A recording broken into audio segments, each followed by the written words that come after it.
फैसल करीम कुंडी को गवर्नर खैबर पख्तूनख्वा बनाने का हतमी फैसला कर लिया गया है। हल्फ बर्दारी की तकरीब कल गवर्नर हाउस में होगी।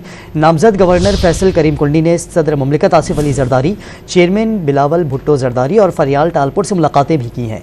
मज़ीद जानते हैं डॉन न्यूज़ पेशावर के ब्यूरो चीफ अली अकबर से। अली अकबर, बताइएगा गवर्नर KPK के हवाले से क्या मालूमात मिली हैं? जी, जैसे कि हुकूमत में शमूलियत के वक्त पीपल्स पार्टी ने ये जो है डिमांड की थी कि आईनी ओहदे उनके पास होंगे, तो खैबर पख्तूनख्वा में भी गवर्नर का ओहदा जो था वो पीपल्स पार्टी के पास चला गया था। ताहम तकारुरी में काफ़ी वक्त लिया गया और आज इस खबर की तस्दीक हो गई है कि पीपल्स पार्टी ने गवर्नर खैबर पख्तूनख्वा के लिए फैसल करीम कुंडी के नाम की मंजूरी दे दी है। और इस वक्त उन्होंने कराची में जो है वो पीपल्स पार्टी के कायदीन आसिफ अली जरदारी, फरियाल तालपुर और चेयरमैन बिलावल भुट्टो जरदारी से मुलाकातें की है। और हमारी बात भी जो है नामजद गवर्नर से हुई है, उन्होंने इस बात की तस्दीक की है। और कल जो है हल्फ बर्दारी की तकरीब खैबर पख्तूनख्वा गवर्नर हाउस में है।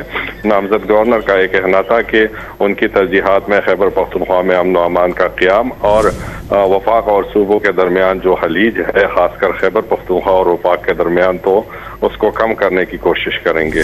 जी अली अकबर, बहुत शुक्रिया आपका।